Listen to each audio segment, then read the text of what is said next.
Welcome to Global Eats. In tonight's video I will be showing you how to make a chicken bhuna. So this is a special one for me, this, because I think bhuna is probably my all-time favourite curry, and in fact I like bhuna that much. I actually formed a band called Bunna and we were together for about 10 years. So instead of listening to copyright-free Indian music tonight, we're going to be listening to Bunna. That's me, that is. So I've got 5 or 6 Bunna tracks lined up, and that should be enough time for me to knock together my favourite all-time curry. So the ingredients for the chicken bhuna: we have chopped onion, half a green pepper, some chilli. You can put as little or as much of that as you want in, depending on how spicy you like it. I've got one quite fat chilli in there, half a dozen chopped cherry tomatoes, some tomato puree which has been diluted, and here we've got the garlic and ginger. Now I have been using garlic and ginger paste which is already mixed, but for this curry you actually need more garlic than ginger, so I bought ginger paste and garlic paste. So now I think we've got like 4 teaspoons of garlic and 1 teaspoon of ginger. Then we have the spices. So there's a teaspoon of the spice blend in there. There's a teaspoon of Madras curry powder, half a teaspoon of salt, and a teaspoon of methi leaf, dried methi leaf, and about half a teaspoon of chili powder. Again, the chili powder you put as little or as much as you want in. And the final, oh sorry, nearly missed that. Then we've got the pre-cooked chicken and mushroom, the curry base, and then I've left the best till last. Look at that beauty.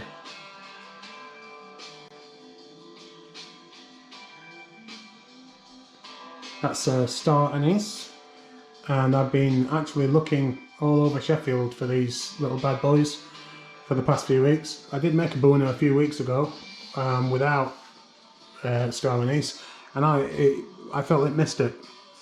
You just basically chuck it in the pan when you're cooking the onions, as I'll show you in a few minutes.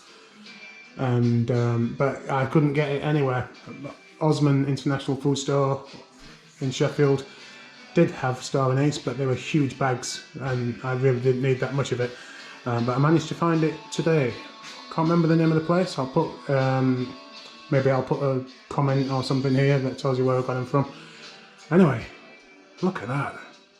Beautiful. It smells amazing. So I think that's everything. I don't know why there's a bottle of tomato ketchup there. That's not going to be used. Not going for the rice tonight, but we're going to be having it with some garlic naan, garlic and coriander naan bread from Golden Spike and Son Bakery, who are based in, does it tell you? London. Comes from London. It's fresh. It only lasts for a couple of weeks, so it's not like the stuff you buy that's steam packed in the supermarkets. And that came from Osman International Food Store in Sheffield. So if you're from Sheffield, Osman, you will probably already know about Osman if you're from Sheffield and you like making curries. And so yeah, it's one of theirs. Right, so I'm going to turn the heat on to a low to medium heat. So to start off the curry, we've got the onion in the pan. It's only on a low heat, and we've got that all-important ingredient in there, the star anise.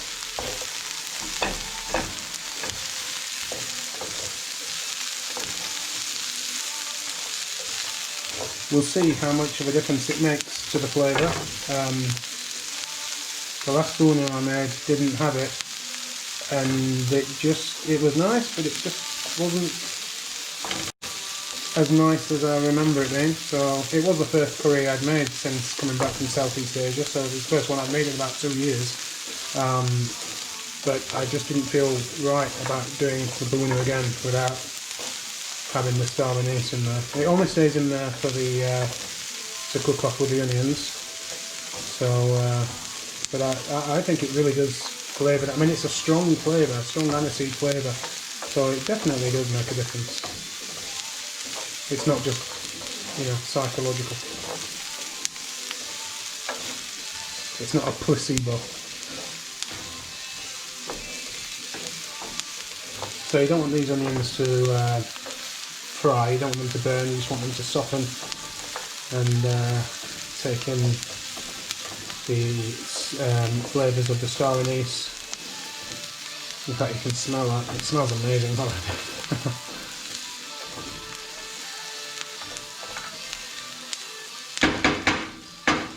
I'm going to try this evening not to leave the... I'm using a wooden spoon, not a plastic one, so it won't melt, but...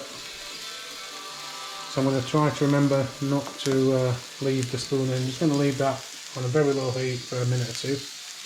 It gives me an opportunity to have a drink. So again, this is if you're wanting to make a good curry, it's important that you do drink at least a bottle of wine before you start cooking. And I've had a few of these, and it's very nice. And that's all gone now. So now it's time, as always, to have a beer.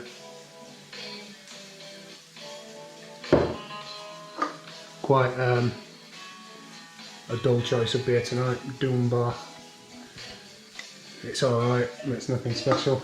It'd be nice to have some craft beer, but you ain't got much choice when you're in Sainsbury's.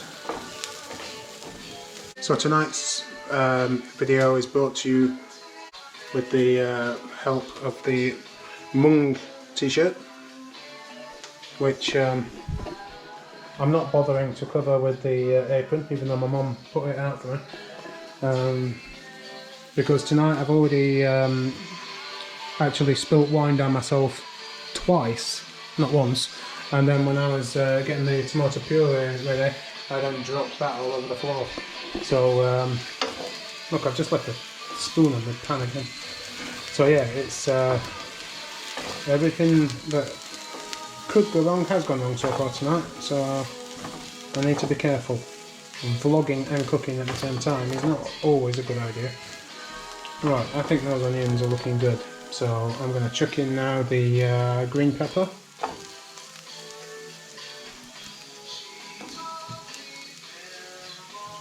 And the chilli.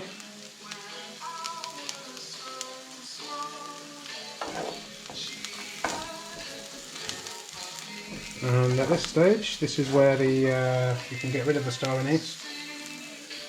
I'm actually going to save that, because my mum nicked some earlier on to put in with her lovely little dried fruit type thing, so that will work in there. Okay, the next thing to go in is the ginger and garlic.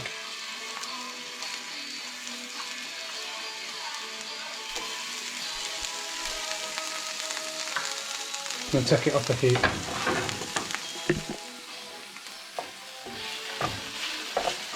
Get that right mixed in.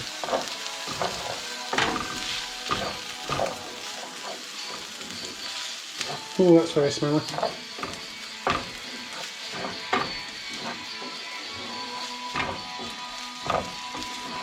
Okay, next thing to go in is the spices. I'm going to give them a bit of a swirl to get them all mixed up together.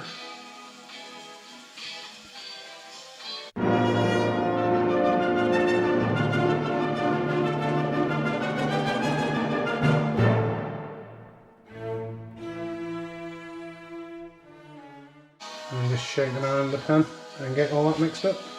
And the next thing to go in is the diluted tomato puree.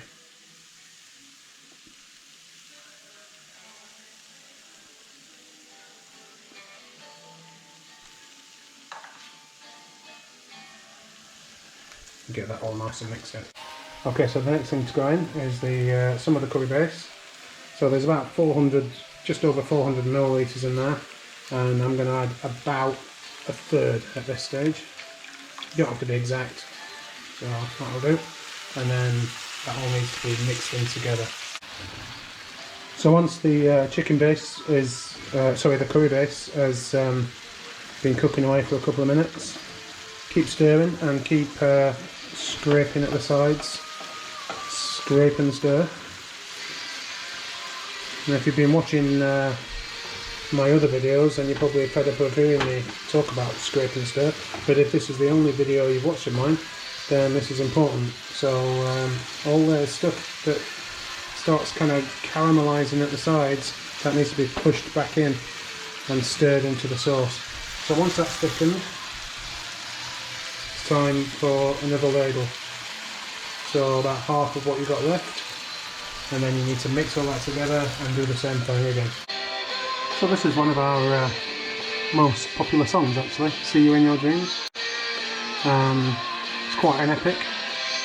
If you do want to listen to some Bunna, then you can either go on my YouTube channel, and all the every single Bunna song that we ever recorded is on there, or you can go onto Mixcloud and listen to a Bunna mix that I made. I would advise you to do that because we were pretty bloody good. Making trees with hands, I'm getting dirty on the ground, chasing bees and scraping knees. I hope that all my days will be like these. Right, back to the curry. Right, now it's time for the pre-cooked ingredients to go in. So this is the mushroom and chicken that I cooked earlier.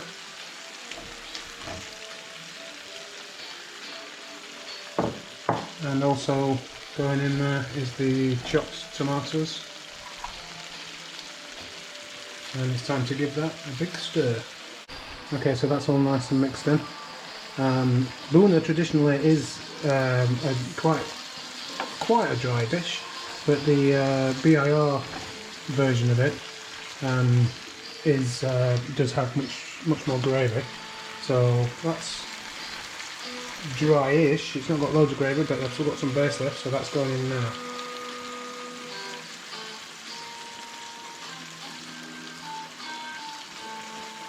And then I'm just going to get that mixed in, and then it'll be time for the taste test.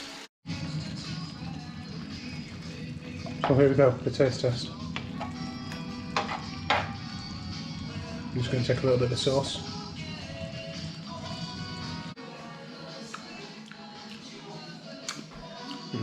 I do like a Bunna, and that's definitely got the Bunna taste. If anything, I would probably leave out the salt. I wouldn't put the salt in with the spices next time. I would leave it out completely, and then just add as needed once the curry is cooked. Because I think the salt, I think there might be a little bit too, not overpowering, but a little bit too much salt in there. And it's always good to just add as needed. And then once you put it in, you can't do anything about it. So, but yeah, there's your chicken Bunna.